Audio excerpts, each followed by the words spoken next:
Even on the best of days, stress can prevent us from being fully focused and doing our best work. And too much of it can lead to burnout, disengagement, more sick days, and strained relationships in the workplace.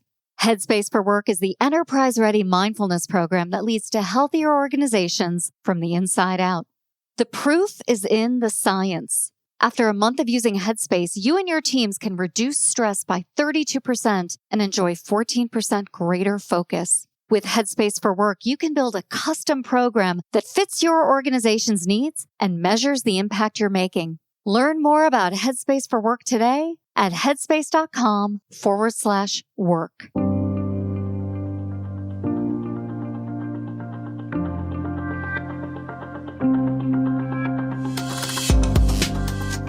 Hey everybody, I'm Lori Rudiman. Welcome to Punk Rock HR. My guest today is Robert Glazer. He's a founder and a CEO, but he's also the author of one of my favorite newsletters, Friday Forward. Robert has turned the 52 most impactful stories from that weekly email into an incredible book. Friday Forward, the book, will give you the inspiration you need to reach your goals, lead others, and ultimately to fix work. Whenever somebody is really struggling or down about their job, I like to give books as gifts to help them think through their experiences and to get inspiration from others. And I think Friday Forward is one of those books that you could offer one of your friends in a similar situation. So if you're looking for different ideas or a different playbook about your job, or your friends need that as well, sit back and enjoy my conversation with Robert Glazer. Hi, Robert. Welcome to the podcast. Thanks, Laurie. Yeah, I'm really happy you're here. You've got all kinds of new and exciting things to talk about, including a new book. But before we get into that, why don't you tell people who you are and what you're all about? Sure. I have a day job and a night job. So my day job is I'm the founder and CEO of a company called Acceleration Partners. We are a partner marketing agency. We help companies build digital partnerships with different sites that drive business to them and get paid on a performance basis for that. So that company is about 170 people across 6 countries. And my night job is I started doing a lot of writing and sort of sharing and leadership development passionate about how we built our business and the type of things we did culturally. And we've been a remote company for 13 years. So I have a bunch of different initiatives and writing around sort of what we do and trying to work with other leaders to build better organizations. You know, before we talk about all that good stuff, I want to know how you're doing and how your family's doing and your business is doing in the age of COVID. It's hard to be a founder and entrepreneur under any circumstance, but is everybody healthy? Business okay? Like, how's it going? Yeah, I appreciate you asking. I think I feel like talk to a lot of people who, they're asking. I think a lot of company leaders are asking other people how they're doing all day, and no one ever asks them, which is interesting. But my family's good. I mean, all things considered, look, we have jobs, roof over our head, healthy. We're comparatively very lucky. Our business is also in an industry that's faring pretty well. At the same time, we have a remote workforce, and we've always been remote that is heavily female. A lot of, new parents or the demographic that liked flexibility. And so that is particularly burdened demographic right now. And so, while, we have work to do and stuff, it's a struggle right now for people. And mental health has been sort of paramount and first and foremost in a lot of our conversations. You've been remote for a long time. A lot of companies are making that transition right now. And because of that awkward transition that's not going well in a lot of organizations, women are just falling out of the workforce, right? And this is going to affect them for generations and affect their families for generations. Yeah, I've read it set back working women back 10 years. There was an article last week. That's right. So what do you think about that? And when you talk to other founders, CEOs, what's the thinking? What are some of the solutions? Or are we still at this point where we're just kind of really grappling with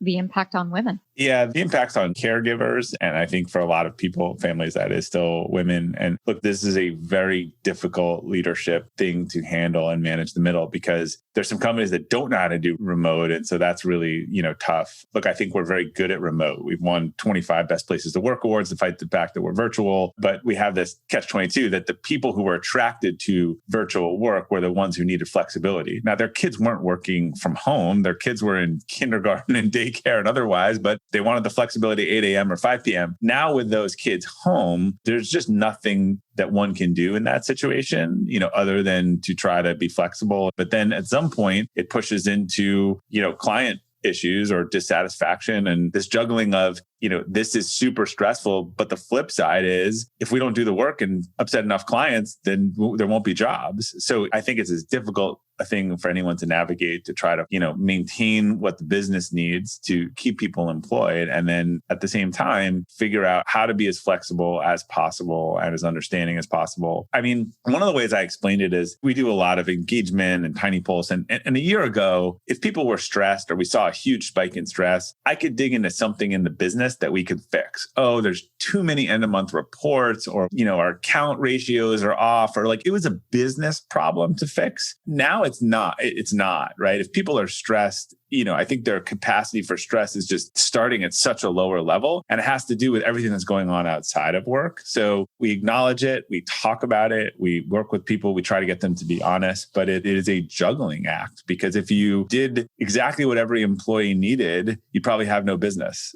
And then that wouldn't be what they needed. I can't pretend like there's a magic bullet for that. No, and you're right. I mean, these are systemic problems that are rooted elsewhere outside of the business. And like with most things in global corporations, we deal with the environment that we're given. And sometimes it's messy and complicated. Having to have a 2-year-old and a 5-year-old at home trying to pretend to work remotely while you're doing that's just not, the degree of difficulty on that is a 9 out of 10. Yeah, that's 100% right. Well, I know you're passionate about leadership, and you talked a little bit about your night job, really thinking about what makes organizations tick, what makes top performers tick. And let's talk about your new book. What's the inspiration for it? What's it all about? Hello, this is Michael Vandervoort from the Drive-Thru HR podcast, where we discuss ideas, trends, and activities that impact HR, talent, HR technology in the workplace. Our focus is on expanding knowledge and igniting curiosity as we hear directly from people who are shaping the future of the HR industry. Join us. Yeah, well, so Friday Forward started as just a note to my team a few years ago, coming out of some leadership work that I did and around improving morning routine and getting up early and thinking about something positive and reading something positive, and then just some quiet thinking and reflection on the day. And I liked the concept. We were given some quote books and stuff that were just a little too rainbow and unicorny for me in terms of reading something positive. And so after a couple of weeks, I was looking at some stories I had, and I decided I'd kind of merge those activities and maybe start just sending a note to my team every Friday. It was called Friday Inspiration. It just focused on kind of getting better. I like to joke around that what it came in is a little bit spicy chicken soup for the soul, not chicken soup for the soul. Like it kind of pushes people to be better, kind of dives into something. And, to make a long story short, people started sharing that outside the organization. As I realized it was being shared and people asked me for it or to include them, I opened it up at one point so anyone could sign up for it. A couple of people wrote articles about it. And now 5 years later, there's 200,000 people in 60 countries that get that email every morning. And I ended up leading me to write this book, Elevate, because I wrote the Friday Forward compilation book and all the publishers were like, nah, you're a first-time author. No one likes compilation book. And it led me down a good journey to this book, Elevate. But I always wanted to pull together the stories of Friday Forward. And what I ended up doing was pulling them together around the themes of capacity building that I wrote in my first book, Elevate. But it's a different type of book. You don't have to read it cover to cover. You can read 1 or 2 stories a day. You can go back to them. I think it sort of aligns to how people live and work these days. They have like 4 books half read on their nightstand. So, wait, are you in my house? I mean, are you in my brain? Nonfiction. I think nonfiction, people they don't finish the books. The books I've written are about an hour and a half to read. I think it's kind of like the podcast world. We want to consume content. We want to learn something. We want to move on. That's right. What are some of the stories that stick with you from the book? Share 1 or 2 with us. Yeah, I mean, I'll share a thematic one and a personal one. I mean, there's one in there about how my son and I ended up at the Super Bowl together through sort of a series of improbabilities and end up seeing the best Super Bowl ever. And it almost didn't happen a few times. And just some lessons about, kind of vision and wanting something. And then, just not regretting the things that you do, but more regretting the things that you don't do. The other one thematically, there's some really popular ones. The early riser story of Elrod is one that a lot of people like. There's one called World Class about how this woman who's really the top venture capitalist in country got her break at Yale, like making really good copies, like in an internship and just doing good work. But thematically, I actually really like the ones that sort of debunk the myth of the overnight success, which I think is a lie that a lot of people tell themselves about other people's stories to make them feel better about themselves. And it goes into sort of Ed Sheeran's story of just like years of struggle, failure. And look, to be a singer-songwriter at the level that he's at, it's hard to just be one of those. The talent is undeniable, but he just fought through failure for 5 years and just wasn't going to give up. And it'd be very easy to look back and be like, oh, well, it's just talented and rose to the top. But that's never really the story. I've met him. I think he's a great guy. And I just loved kind of learning more about his story.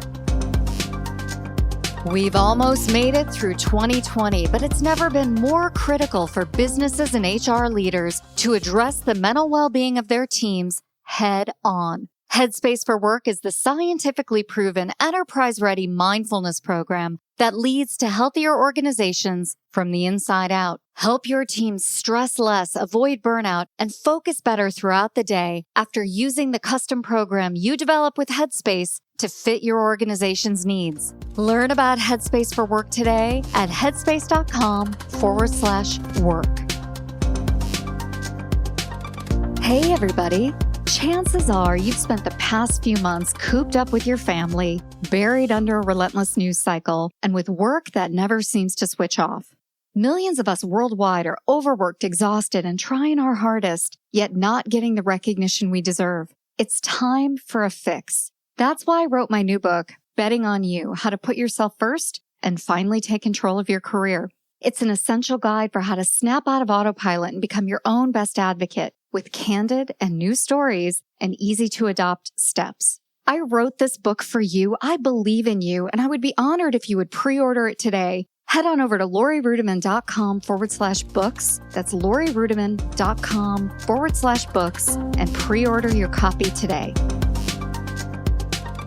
It's really interesting that you're a leader and also a storyteller by nature. And I wonder why it is you write, because all of us have a reason. I've got a reason why I get up in the morning. Writing helps me think. And it's just a means in which I figure out the world. And I also feel like I'm compelled to share some of these stories. I don't know why. So why do you write? I've done a lot of work on sort of core values, core purpose, connecting that to why and where it came from. And so my core purpose is to share ideas that help people and organizations grow. So that is why I write. That is why I talk about this stuff. That's what gives me sort of, enjoyment. I've gotten pretty clear on that at this point. When I figure something out and the things that we've done at our company that are different and where people said would never work and counterintuitive, like I want to open source it. I don't want, because I think it can help people. I don't want to patent it. It's just a different mindset. I like that idea that you have around open source. It leads me to think about all the people in the HR industry, which is my primary industry, who for years kind of kept their hands around the good stuff and didn't share it. And now there's this real strong open source movement led by a man named Lars Schmidt, who's like, if you've got some good stuff, share it. It not only benefits the function of HR, it benefits society at large. Are you seeing more of that in this world, that trend to just open source the good stuff? Well, look, this is why we have almost a COVID vaccine in 9 months, because the medical community has shared everything, opened itself up, and just created results that no one has ever seen. So I haven't thought about that on a trend. I think there is the ability to do it. So I think social media and sort of personal branding has given people who want to do it more of a platform to do it, because before it was sort of a choice, right? Do you want to be a practitioner or do you want to be sort of out there preaching something? It was hard to do both. And to me, actually, there's a little more credibility. Look, I love all the brilliant academic thinkers and all this stuff, but I always like Jason Fried from Basecamp and those type of people who are actually doing it. It's one thing to talk about something in theory and in the classroom, and another to share something that someone's actually doing. Yeah. And I love people who aren't afraid to share the good stuff, because it's not going to be copied. If anything, it's going to be emulated and then taken in a different direction. If you want to copy our company, I've been pretty clear about what our core values are, how we do everything. Like if someone wants to make that commitment, first of all, be inauthentic, because it wouldn't be who they were and what they valued and all that stuff. So I think the what we do stuff, we keep that a little more proprietary. I think how we do it, because I really do think that leadership and more human oriented companies, it just can make a huge impact on people's lives. Well, I like where all of this is going. And I wonder, we've got a lot of people who listen to the podcast who are wannabe authors, right? They work in human resources or executive coaching or leadership, but they have an idea, process. So I wonder if you can share what surprised you about writing this book or any other book. Like, what's something you learned either about yourself or about the process? Hi, we're Meg and Amy from The Meg and Amy Show. We're not only tech execs and big picture thinkers, we're also best friends. We're curious learners. And on this podcast, we're challenging the status quo and activating the future. And we're going to give advice about work and leadership, right, Meg? You know, we can't help ourselves. But this podcast is about exploring possibility, not being right. That sounds refreshing. For more, tune in to The Meg and Amy Show.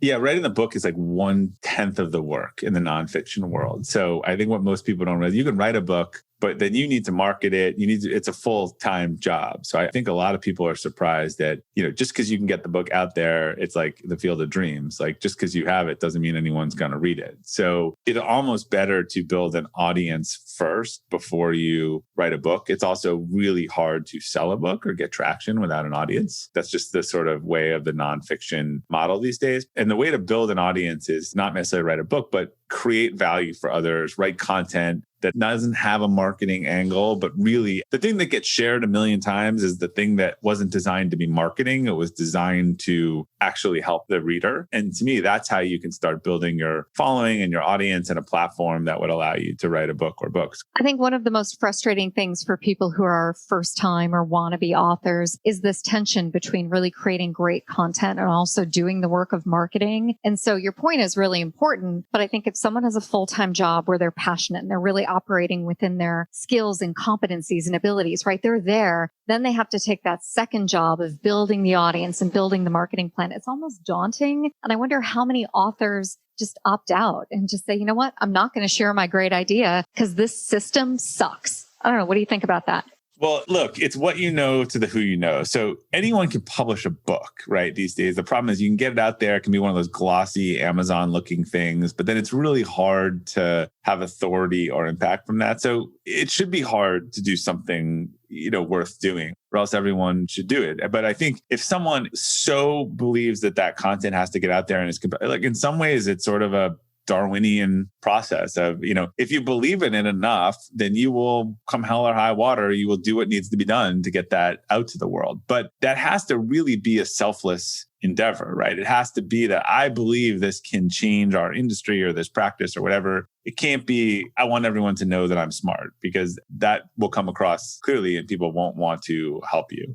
So did you feel that about Friday Forward? Were you super passionate? Like people have to read this book? Well, it started from a platform, right? So, I knew that Friday Forward was making an impact on people. And so I felt like a book was the next logical expansion of that. And I knew I wanted a physical thing that could be passed around, or I envisioned how it would be used, like on the night table and sort of lying around. So I don't know that if I was just taking a guess on the concept, having not had the proof of a following, I might not have had that same level of conviction. But look, a lot of people reach out to me and say, my book's launching in like a month. What do I do? And I'm like, start 9 months ago. I don't know.